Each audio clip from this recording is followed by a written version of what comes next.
não, se vocês vão negar as gravações. Gravamos. Beleza. Obrigado, Ana. Então, aí, né, o fígado vulnerável à vida de vocês aí. E aí, quando vocês fizerem os vídeos, tá? Eu não lancei as notas porque eu não terminei os vídeos, tá? Eu estou fazendo uma avaliação entre a criatividade e o conteúdo, né? Mas até agora, nada para mim chorar de tristeza. Eu acho que eu tenho que estar indo melhorzinho.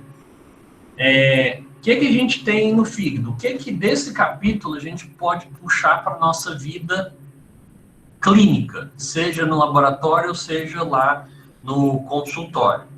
Primeiro, assim, nós vamos dividir as doenças hepáticas, tá? A gente vai dividir a patologia do fígado, a patologia hepática, em dois grupos. A Patrícia, obrigada, ela foi lá. A aflotoxina é o fungo que vai lá no fígado, no amendoim e causando dano. É esse mesmo, tá, Patrícia? As doenças que a gente vai... O grupamento de doenças que a gente vai dividir o fígado vão ser as primárias e as secundárias. E aí o conceito não fica tão difícil, tá? Doenças hepáticas primárias vão ser as doenças que começam lá no fígado, tá? Então, tudo que for doença própria do fígado, a gente vai chamar de doença hepática primária. Por exemplo, a hepatite. Né? A hepatite é qualquer inflamação do fígado. E aí você tem ali hepatite viral. Então, o vírus chegou e causou inflamação no fígado, parasitando o fígado, então é uma doença primária. Doença hepática alcoólica. O álcool está lesionando diretamente lá o fígado, tá? E, nossa, agora deu um bloqueio aqui. Deixa eu colocar a sigla aqui. CHC. Doença hepática crônica, tá? E doença hepática, e agora eu apaguei o nome aqui da sigla, DHGNA.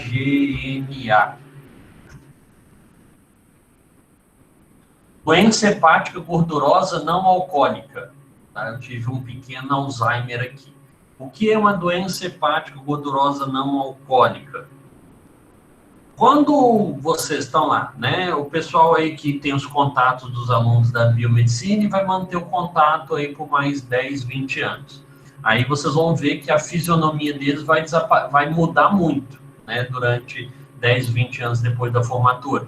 Cachaça muda muito, assim, acaba muito. A gente tem ligado, quando pensa assim, nossa, fulano bebe muito. Quando pensa que alguém bebe muito, qual que é a doença que a gente pensa em alguém que é alcoólatra? Qual que é a primeira que vem na cabeça, além do alcoolismo em si? Cirrose. Exatamente, tá? A cirrose. A Laura já colocou lá também, vocês estão tudo dividindo crédito aí. Só que assim, cirrose é o último dos estágios da lesão hepática.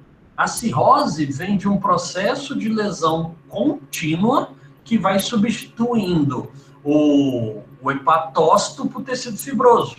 Então, a cirrose é o final que a gente espera de um processo de lesão. Tá? A gente não espera cirrose de um processo agudo. A gente espera cirrose como resultado final de um processo crônico. Antes de virar cirrose, a gente tem algumas alterações no fígado que podem acontecer. O distúrbio, a disfunção hepática causada pelo álcool pode levar à retenção de líquido, à degeneração hidrópica, né, hidrofílica, quando você tem o fígado se liquefaz, né, derrete por causa de lesão, por causa do álcool. E quando você tem uma disfunção e o fígado começa a ter depósitos massivos de gordura. Tá? Então, assim, o paciente está com a gordura no fígado. Normalmente é por causa de uma dieta. Tá? Dieta rica em lipídios, dieta muito pobre em outros alimentos. O cara só vive da felicidade, picanha, torresmo, só que o que traz felicidade para o nosso coração. Tá? Álcool pode levar à disfunção e promover também o depósito de gordura. Tá? Por isso que a sigla de doença hepática gordurosa não alcoólica. É o paciente que tem depósito de gordura no fígado, mas não por causa do abuso de álcool. Ok? Então, reparem, hepatite viral, vírus do próprio fígado, álcool destruindo o próprio fígado,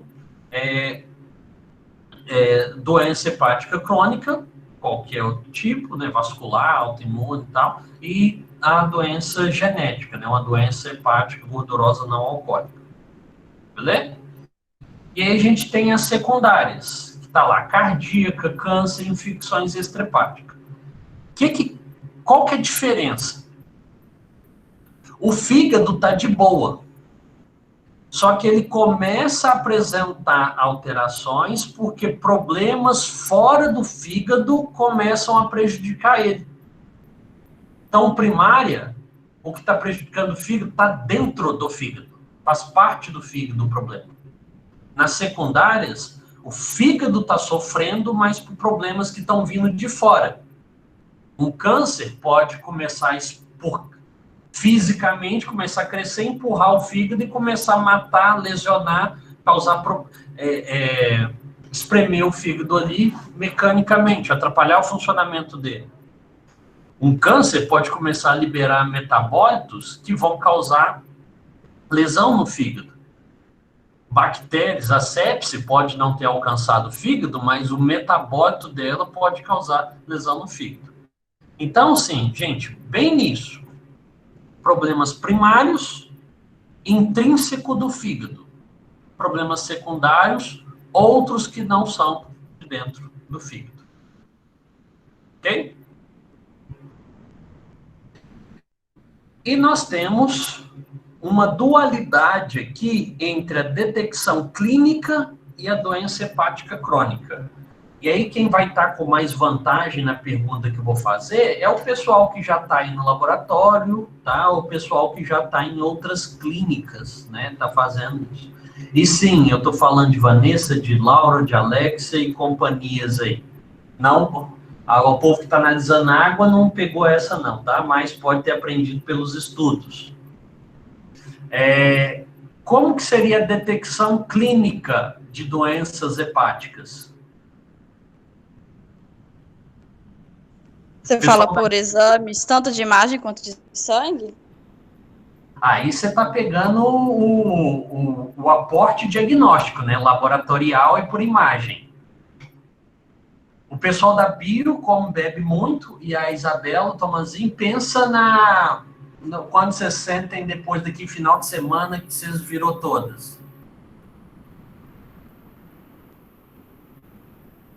Laura, vai seguindo naquele processo. Por exemplo, você falou que pedindo lá o exame de sangue e o exame de imagem.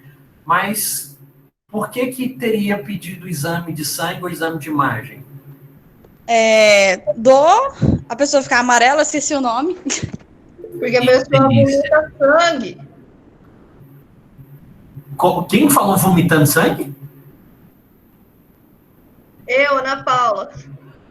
Vocês veem a experiência, né? Falou que se só lembrar das bebedeiras, já é a primeira coisa. Fala assim, não, lembrei, quando tá vomitando sangue. Pois é.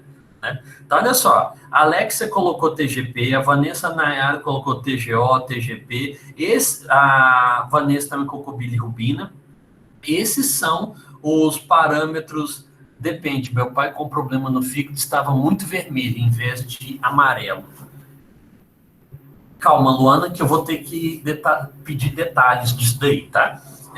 Agora, sim, dos outros, qual que é a diferença dos outros em relação à resposta da Laura? O que a Vanessa e a Alexia colocaram aí são os parâmetros laboratoriais, tá?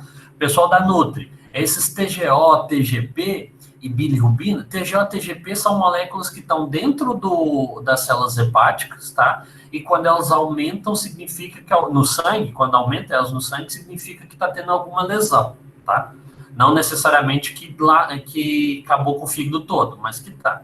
Bilirrubina vem do metabolismo hepático, tá? E aí, eu acho que foi a Ana que falou do ficar amarelo, que não lembrou. Alguém falou, ficou amarelo, não lembro não, foi a Ana ou foi a Laura? Que é a icterícia, que é o excesso a Laura, que é o excesso da bilirrubina, que deveria ter sido metabolizada pelo fígado. Então, esses todos que vocês falaram aí são a consequência. Tô com dúvida, deixa eu pedir lá o exame. Agora, detecção clínica, vem lá do ponto. O que o paciente está sentindo? O que fez eu pensar em buscar? Se o paciente está ictérico, se ele está amarelado, se ele está laranja, é o depósito de bilirrubina. A bilirrubina não está sendo eliminada. Quem deveria estar quebrando e preparando para a eliminação é o fígado. Então, está com problema no fígado. O da Ana, lá no final de semana, que ela já está lembrando lá como é que aconteceu com ela, vomitar sangue. Já é o mais extremo da vida, mas sim, pode acontecer também, né? Claro que muitas vezes o vomitar sangue é por... Quando vocês verem alguém vomitando sangue, o provável, o mais comum é ser úlcera gástrica que está sangrando. Mas o abuso de álcool pode fazer lesão hepática e começar a vomitar sangue, né? Vulgo vários episódios do House em que falava, o sangue não veio do estômago, veio do fígado, que blá, blá, blá, passou... Tá vendo? Agora, Luana, como que seu pai ficou vermelho em vez de amarelo? Tá, eu vou abrir o áudio para ficar mais fácil. Tá me ouvindo? Brigadaço, sim. Tá, ele foi constar, primeiro ele pediu um exame de ferritina e estava super elevado. Então a médica falou que pela ferritina estar elevada, estava causando lesão no fígado e quando ele fez o ultrassom, ele estava com esteatose. Então, nem sempre é só a icterícia que vai causar, né? Porque se o problema estiver na ferritina, pode ser isso. Perfeito. Muito bem colocado. Isso que você falou é um diagnóstico diferencial. E o que eu gostei é que você já começou com o nosso primeiro indicativo. Foi a ferritina. Então, foi excesso de depósito vamos colocar, do ferro. Então, assim, ele fechou o laudo lá de hemocromatose, alguma coisa parecida? Ou só mesmo de disfunção hepática? Não, ele fez vários exames, até genético, né? Uhum. Mas foi só disfunção hepática mesmo. Entendi. Mas eu ia falar assim, mais a convivência, mas ia ficar triste que você estava fazendo isso, não ia ficar legal, né? Então, vou retirar. E depois edito essa parte na gravação. Tranquilo? Não entendi. Não, o que a convivência deixou ele triste foi só durante enquanto vocês estressavam ele. A ferritina, né, é o excesso a ferritina vai fazer o transporte de ferro. Então, essa disfunção que ela passou foi bem comum, na minha cabeça, pelo menos, né, porque a primeira vez que eu vejo fora dos livros algum relato de alguém que teve essa mudança. Mas aí, provavelmente, o ferro, né, fez alteração na produção de hemácia, produção de disfunção, e aí ele ficou com rubor, né, aí ficou avermelhado, por causa das disfunções vasculares, provavelmente. Né? Essa detecção clínica versus essa detecção doença hepática crônica, porque assim, qual é o nosso único órgão que regenera? Fígado, né? Exatamente. Então, se o fígado ali. No nosso livro, nesse livro de patologia, tem descrito caso que, teoricamente, um paciente poderia perder 70% do fígado sem apresentar uma detecção clínica, sem apresentar sintomas. Claro que isso é extremo, mas pensa só no fígado. Pensa lá num órgão. Aí ele vai sendo destruído. E pela capacidade regenerativa e pela capacidade compensatória que o fígado tem, o que eu quero dizer com regenerativa e compensatória? Regenerativa é enquanto eu estou perdendo célula e o fígado vai lá e produz outras. Perdeu um pouquinho, produziu. Então, assim, tá lá aquela lesão, tá perdendo célula hepática, mas, ao mesmo tempo, o fígado consegue e repõe. Beleza. Aí começa a destruir mais rápido do que está regenerando. Aí o que o fígado começa a fazer? As outras células começam a aumentar a atividade e aumentar o tamanho. Então, por isso que fala que começa a compensar. Não está criando novas células, porque a destruição está indo mais rápido do que a regeneração. Mas ele está compensando a função pelo outro lado. Aí, olha só que doideira. O cara está perdendo o fígado, mas ainda não está tendo sintoma, porque o fígado está dando conta, com o resto dele, de compensar. Aí vai destruindo, vai destruindo, vai destruindo. Então, por que está aqui assim, detecção clínica / doença hepática? Porque dependendo da condição do paciente, quando o paciente descobre, comecei a passar mal, porque às vezes assim, né, passou mal uma vez, sentiu aquela fincada, ou teve um dia que ficou com mal-estar gástrico, sentindo o estômago pesado, ficou aquele mal-estar, mas um dia, 2 dias depois passou, aí ele não vai no médico nem nada. Isso vai continuando. Aí quando começa a ter sintomas mesmo, e aí quando vai olhar, o paciente está com uma doença crônica, porque a lesão hepática já existia há muito tempo. Então ela não era mais aguda, já era crônica. E o paciente só apresentou sintomas quando já tinha destruído muita parte do fígado. Ok? De uma outra forma, quanto tempo... O que faz vocês irem no dentista? Imediato, largar tudo e ir lá pro dentista. Dor de dente, né? Quando o trem já tá... Né? Já foi. E aí, quando chega lá, dependendo do que foi, não é coisa de meses, né? Deu lá uma semana, um dente mal limpo, né? Mal escovado, já deu uma cárie e já começa, né? Você comer um cachorro quente que está estragado, você não vai precisar mais do que 2 horas para poder cagar a alma, né? Você já vai correr lá desesperado. Então, tem algumas condições que dão sinais imediatamente. O fígado tem a grande lado benfeitor que ele vai se regenerando. Porém, dependendo do ritmo da destruição, o cara só vai descobrir, pode só descobrir quando já destruiu muita coisa, tá? Por causa dessa capacidade regenerativa. Então, é comum, né? Igual lá, acho que a Laura que está no diagnóstico por imagem, né, Laura? Ou patológico, não lembro, desculpa. Isso. Aí você está ali, chega um paciente encaminhado, você está conversando com o paciente para poder levar ele para poder colocar na ressonância ou na tomografia. O paciente às vezes é jovem, não tem muita sintomatologia, começa a falar de um desconforto. Aí quando olha o fígado, você vai fazer o exame de imagem e começa a mostrar cicatriz lá no fígado, tá? A Edilane colocou aqui assim, tem casos de pessoas que ficam bêbadas sem ter bebido, acostumado tanto a beber.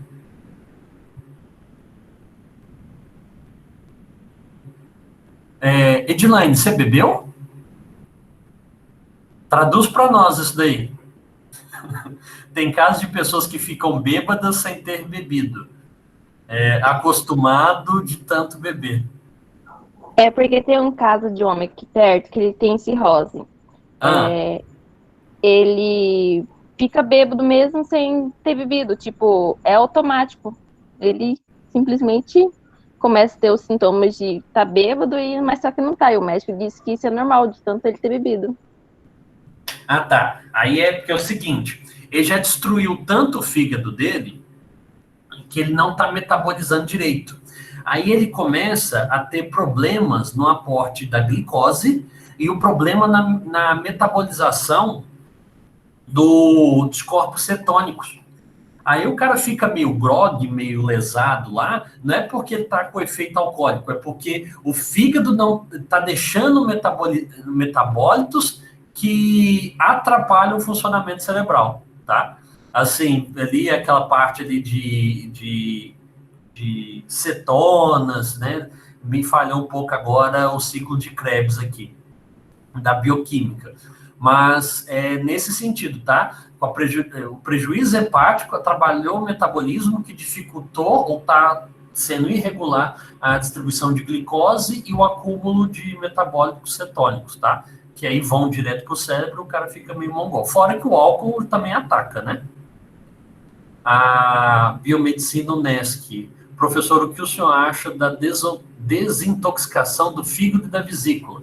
Eu acho excelente, porque vai encher de gente para o laboratório fazer exame, vai ter um monte de paciente para o laboratório de anatomia patológica para cuidar das biópsias, vai ter um monte de paciente para o diagnóstico por imagem para poder ver o tamanho das lesões, e vai ter um monte de paciente para o pessoal da nutrição, porque vai ser um cara que vai ter que ficar fazendo cirurgia, vai perder parte do fígado, vai perder parte da vesícula, e vai ser uma clientela fantástica para a nutrição fazer as dietas restritivas em proteínas e tudo mais. Então, assim, sou super a favor dessa desintoxicação do fígado e da vesícula, no caso que vocês queiram despachar um infeliz, né? Não é essa desintoxicação do fígado e da vesícula que faz cagar aquelas pedras e tudo mais? Então. Luana, vê do seguro, tá? Se seu pai já tiver feito seguro de vida e tudo mais, você fala com ele que vai ser a forma mais rápida de você ficar rica. Às vezes ele desiste disso. Não, mas é sério, falou com os pais que fez seguro minha mãe estava desobedecendo tudo. Eu falei com ela que eu fiz um seguro no nome dela, que assim que ela morrer eu vou ficar rico. Ela já começou a fazer tudo direitinho, pelo menos por enquanto. Beleza? Nutrição, não fique estressado com o pessoal que está fazendo essa dieta, não, tá? Porque será um público que vai ter problemas com isso e que vocês vão poder fazer dietas específicas. Então, a clientela boa que vai surgir aí dessa dieta louca, tá? Ok? Dieta que é bom, ninguém quer. Din-din pro meu bolso, exatamente. Então, gente, ó, não assustem se vocês estiverem fazendo no laboratório, vocês estiverem fazendo na clínica, o cara começou alguns dias só tendo sintomas, e de repente ele já tá, quando faz os exames laboratoriais, o exame clínico, o paciente está com doença crônica, tá? E aí, o asterisco, que eu adoro tocar no assunto, é a insuficiência hepática fulminante. Eu já falei esse nome para vocês, no mínimo, uma vez por período, tá? E em farmacologia, a gente deve ter falado todas as aulas sobre insuficiência hepática fulminante. Expliquem para mim como que pode ter essa insuficiência hepática fulminante.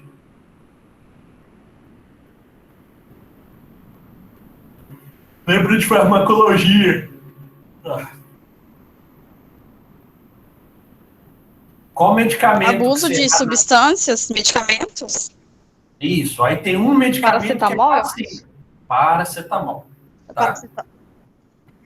A insuficiência hepática, o comecinho dessa frase, né? Insuficiência hepática, a gente tem e espera nos pacientes crônicos. Tá? Paciente que está com o fígado bem comprometido por causa de gordura, o paciente que está com o fígado bem comprometido por causa de cicatrização, por causa da cirrose. É nele que a gente espera uma insuficiência hepática. Agora, a insuficiência hepática fulminante acontece no abuso de drogas, tá?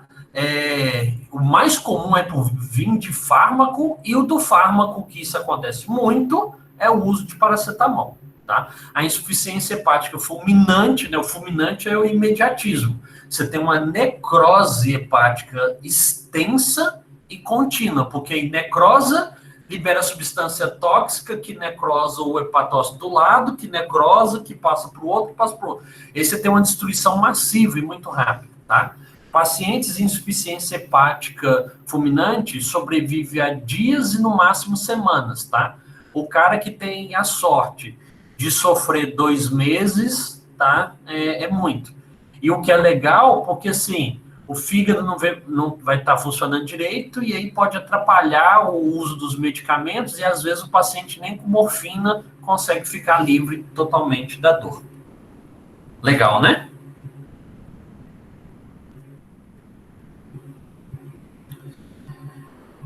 E aí, a parte que vocês adoram, a parte também que vocês estão tranquilos porque vocês fizeram lá de APS, tá?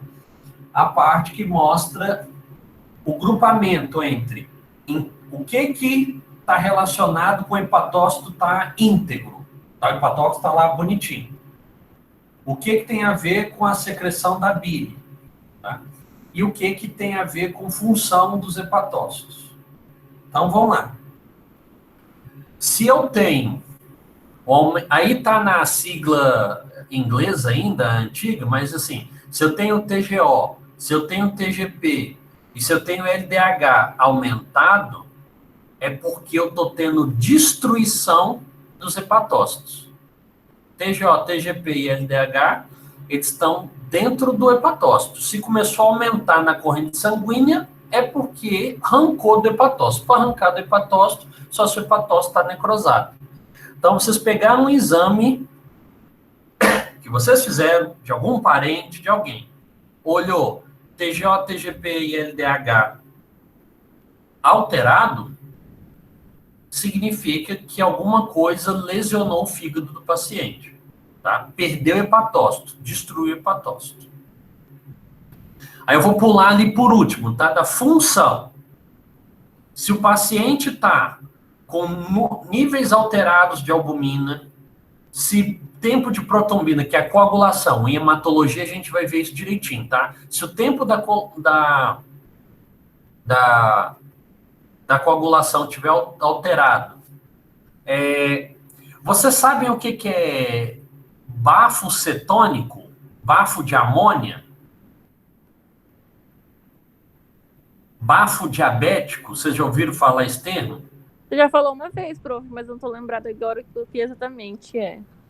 O que acontece? Quando o bêbado lá que você citou, provavelmente ele tinha bafo diabético, tá? Que tem o nome diabético por causa que era muito comum em diabéticos, porque aí não está metabolizando a glicose direito, começa a quebrar gordura, que começa a produzir as espécies reativas, né? As cetonas, tá?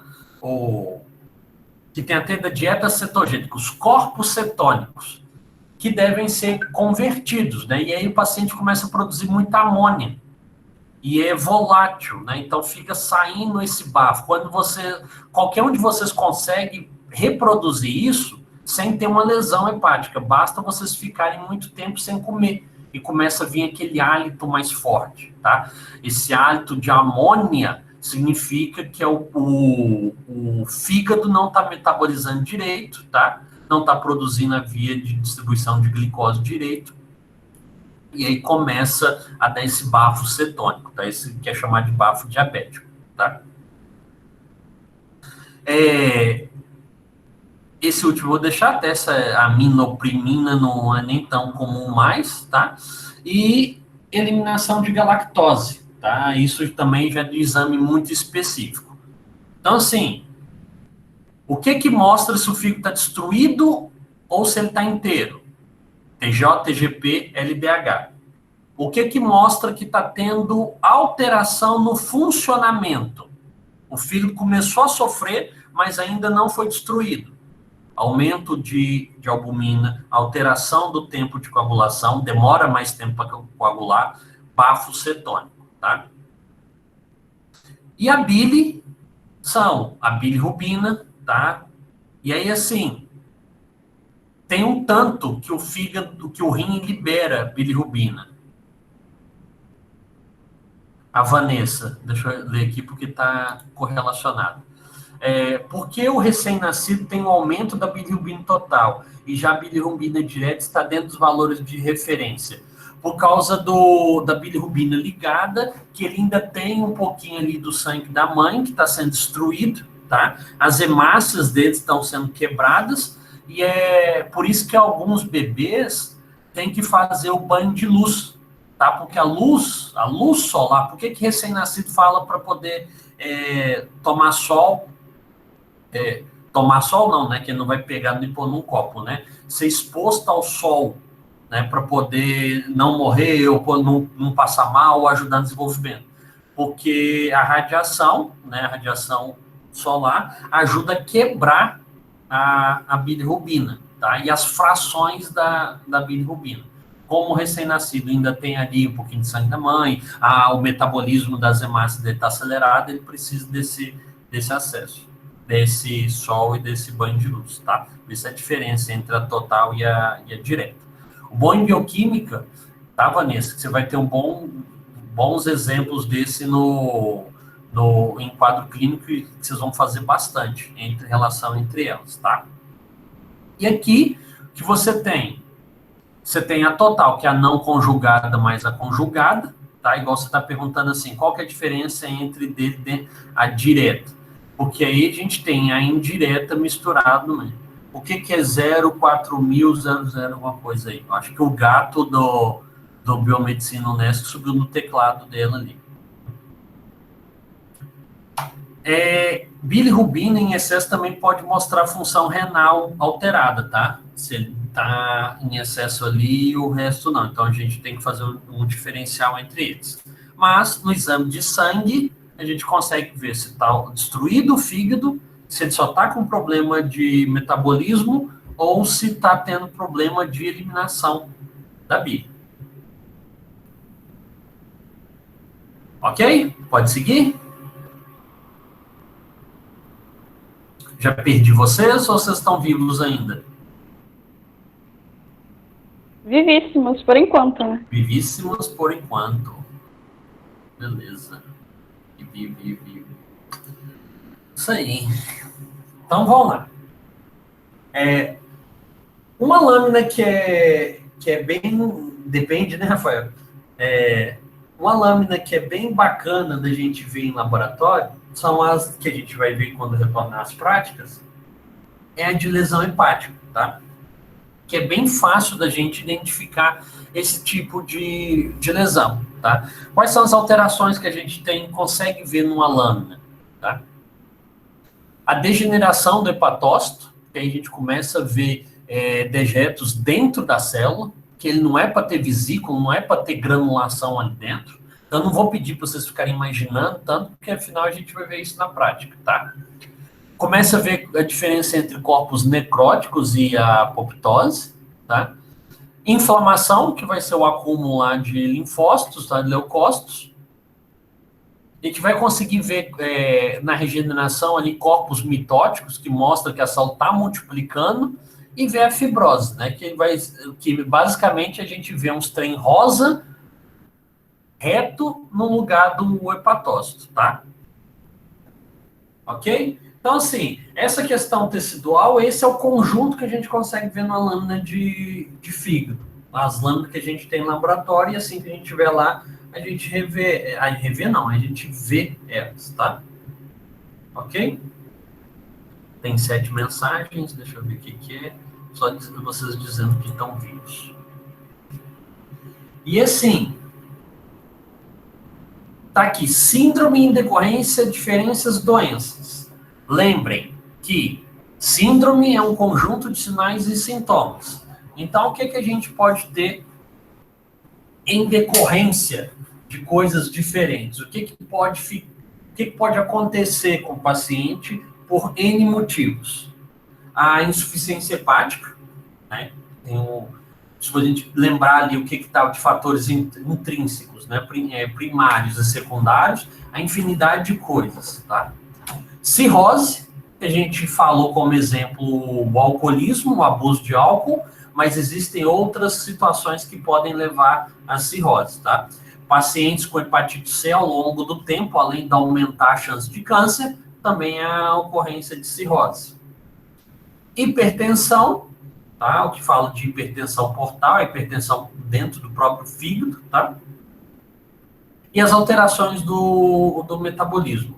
É bem amplo essa questão de doenças que podem produzir isso, tá? Então, assim, em questão de laboratório, os exames hepáticos são que gastam muito dos nossos neurônios em questão de tentar pensar o que pode estar acontecendo com esse paciente. Ou para me tirar do laboratório, né, e colocar para todo mundo, para todos os cursos, você pega lá um exame de um parente seu, o seu exame e tal, e olha lá algum marcador que mostra que está tendo alguma lesão hepática, alguma disfunção hepática. É muita coisa que pode estar causando isso, tá? Diferente lá do coração. Se apareceu troponina, CKMB troponina, CKMB e esqueci a outra. Qual que é a outra? Troponina, CKMB. Esqueci a terceira. Mas assim, apareceu mioglobina. Lembrei. Então, troponina, mioglobina e CKMB. Apareceu essas, pronto, é infarto. Não tem o que ficar ali muito a ver. Quando o paciente aparece com CKMB lotado e troponina e miosina tá ok, a gente vai pensar que é alguma outra lesão que aconteceu, mas está muito nítido que não é mais no coração. Então, assim, fígado não tem isso. Fígado é muita coisa diferente que pode atacar. Então, no laboratório e para o médico, ele costuma fazer um monte de outros exames para poder tentar entender o que está acontecendo. Menos quando vocês aparecem lá, né? Porque todo mundo tem cara de cachaceira e já sabe que é por causa da bebedeira. Pelo menos isso vocês facilitam o diagnóstico. E aí, gente, pode ir seguindo?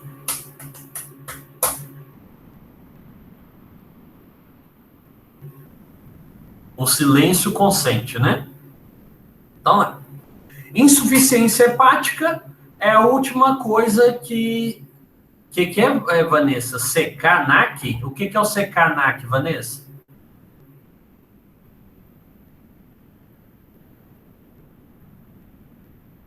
Você escreveu CK-NAC. O que é o CK-NAC, Vanessa? Entendi, não. Bom, enquanto a Vanessa pensa lá na escrita, insuficiência hepática vai ser o nosso último item, assim, de destruição. Nós vamos ainda falar muito de fígado para frente, porque quando chegar nas hepatites virais, aí a gente vai falar dos vírus, né, e na detecção da imunologia, né, em bioquímica também vai falar. Então, o bom é que esse é um termo muito difícil para a nossa vida clínica, mas a gente vai ter vários momentos que vai estar falando aspectos deles, tá?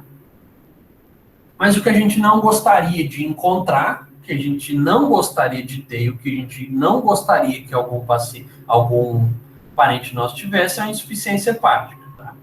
A insuficiência hepática já é o fim da linha, tá? É o agravamento do que o paciente pode ter, tá?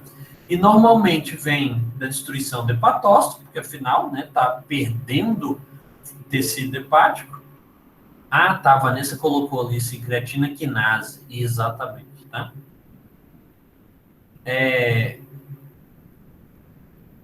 Eu li o da Vanessa e me perdi, desculpa, gente, deixa eu ver lá a Vanessa. A creatina quinase, usamos ele também como biomarcador. Sim, Vanessa, só que aí você tem... deixa eu colocar aí que serve para todo mundo. Dê uma olhada aí no chat, ó. CK é igual creatina quinase. E pode ser com Q também, tá? Aí a gente tem a CKMB, que a gente acredita que é muscular. Acredita não, né? Ela é muscular. E a CKBB, que é do tecido neuronal. Tá? E aí tem mais um outro subtipo de creatina quinase, que agora, hoje é meu dia da amnésia, tá? Que eu esqueci o nome da outra subdivisão. Então, assim, quando você tem... aí você tem lá a CK total, que é a maior molécula, tá? Maior fração, ou a total. Então, quando o paciente está ali com CK total muito alta e o CKMB está baixo, mas o que acredita? Que o paciente teve uma lesão muscular, mas ou abdominal ou na perna, normalmente é de atleta de alta performance, ou o cara que cismou que ia correr, que ia ser o fodão e tal, e aí lesionou muito o músculo, tá? Então, a gente tem eles. Quando é a porção na CKMB, tem algum problema, e aí você vê lá, CK total, né, a CK que você colocou alterada, mais a CKMB, porção MB alterada, aí direciona para o infarto, tá? Normalmente, se CKMB, que é a fração, aumentou, normalmente também a total, né, a creatinina-quinase, que é a forma íntegra, também aumentou. Beleza? Pessoal, entendeu isso que eu falei agora das creatina-quinase ou eu embolei vocês?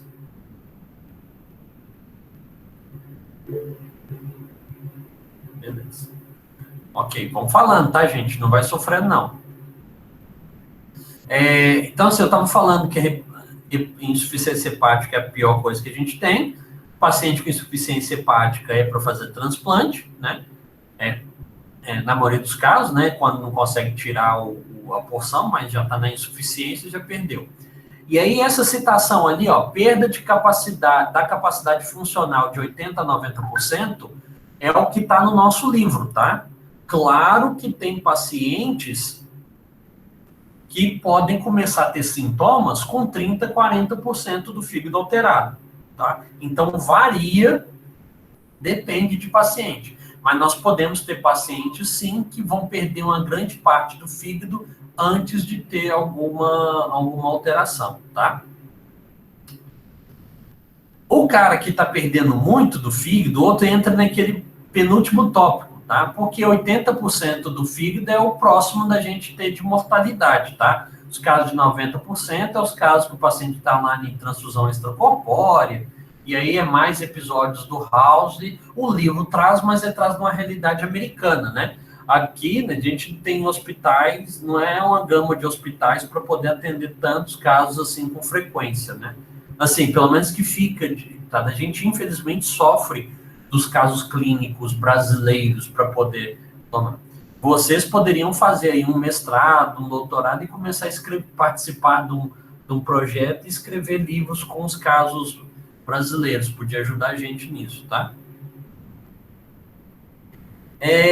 3 tipos de insuficiência hepática, tá? Vamos olhar lá os 3 tipos.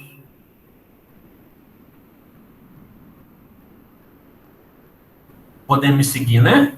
Vou falar esses 3 tipos, aí eu acho que dá a quantidade da nossa aula. Primeiro, a insuficiência hepática aguda, tá? Como insuficiência hepática é algo crônico, normalmente crônico, para a gente ter aguda, a gente tem que pensar num processo muito intenso de destruição, tá? Normalmente, essa destruição hepática maciça, né, igual está escrito aí, vem por causa de drogas ou toxinas.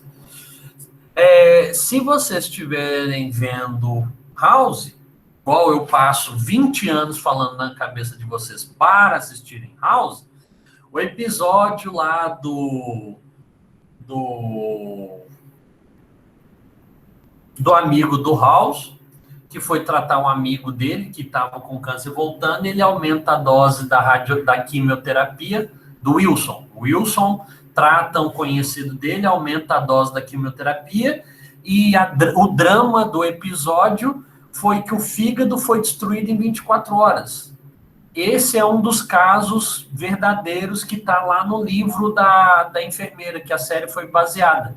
Então, se fizeram um tratamento no paciente para tentar curar o câncer, conseguiram curar o câncer, mas foi tão intenso a quimioterapia que levou à perda de mais da metade do fígado em 24 horas, tá? Então, esse é um dos casos que apareceu na série e realmente era aquilo que tinha sido ditado, tá? Que tinha sido apresentado.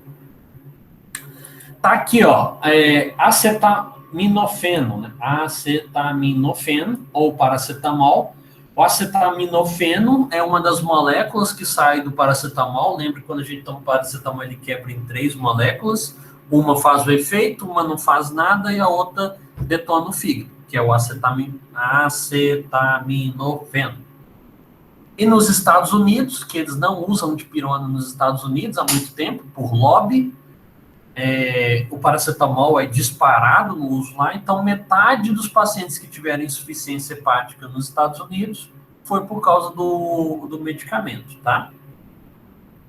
Outra coisa que eles consomem muito lá nos Estados Unidos, nem tanto no Brasil, né? Não é a droga predominante, não é a droga muito famosa aqui no Brasil, mas é o uso de cogumelo, tá? Viral, hepatites extremas em pacientes em pacientes imunocomprometidos, tá? Hepatite em paciente que está com HIV, que está já com AIDS, né? E doença autoimune, claro. E aí, da doença autoimune, polvo do lúpus, tá? O lúpus ali direto. E aí a gente tem ali a necrose hepatocelular pode ocorrer por dano tóxico, né? O pessoal que teve um caso também que bebeu tinta de impressora, né? Pegou o toner e virou todo. É um tipo de álcool, né? Metanol. E pode ser também uma resposta toxicológica e imunológica, tá? Que aí a gente vai ver muito em imunologia clínica a formação de imunocomplexo. O sistema imune ataca um parasita, produz o imunocomplexo, né? Que é antígeno anticorpo, só que a infecção está muito intensa, a produção de anticorpos está muito intensa, e o anticorpo começa a cair. Beleza, Nubia. O anticorpo... Não, Nubia, nenhum. Aí o anticorpo começa a cair lá no fígado, aí deposita e ali começa a ter uma reação inflamatória, tá? Por isso essa combinação de toxicidade com resposta imunológica. Beleza? Mais 2 aqui, tá? Pra gente parar pelo menos nos tipos de insuficiência hepática. A crônica, que é a nossa mais comum, tá bom? E ao final da crônica, tá? Quando foi a cirrose, teve cirrose, substituiu o tecido hepático por fibroso, numa porção que não tem mais função, não tem o que fazer. Beleza? E um caso que é muito curioso, que é assim, esse ponto aí, assim, ó, o fígado não está funcionando, e você não consegue ver a necrose evidente. Então, assim, você pega o pedaço, pega a biópsia, não faz marcação, não vê tecido fibroso, mas o fígado não funciona. O hepatócito não funciona. No geral, o hepatócito pode estar vivo, mas o paciente não está tendo função. O fígado não mostra o que está acontecendo, execução do funcionamento. Então, assim, ele simplesmente não faz o metabolismo dele não está normal. Você não tem destruição hepática, você tem ausência de funcionamento, tá? E aí, normalmente, paciente com fígado gorduroso, que pode ser o genético e o mais comum, alimentação. Gravidez, né? Complicações da gestação. E o uso de tetraciclinas, principalmente por pacientes esquizofrênicos, tá? Que fazem tratamento com tetraciclinas, ou algumas síndromes epiléticas muito específicas, que aí o paciente usa como tratamento as tetraciclinas. Beleza? Tá sendo muito meteórico?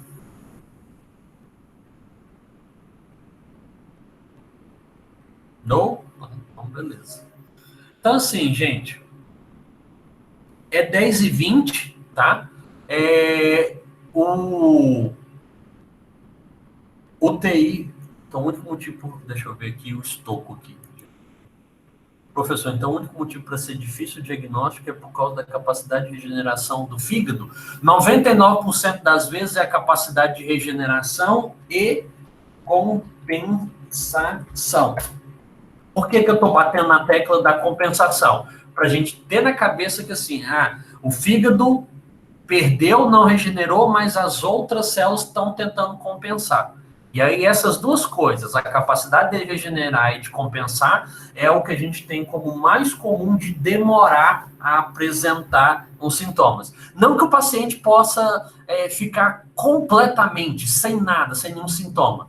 Só que assim, dá alguma dor, dá algum desconforto e passa com algumas horas ou passa com um dia, né? Porque aí ou o fígado regenerou o suficiente, ou o fígado começou a compensar o suficiente, e o paciente não sente mais nada por uma sequência de dias.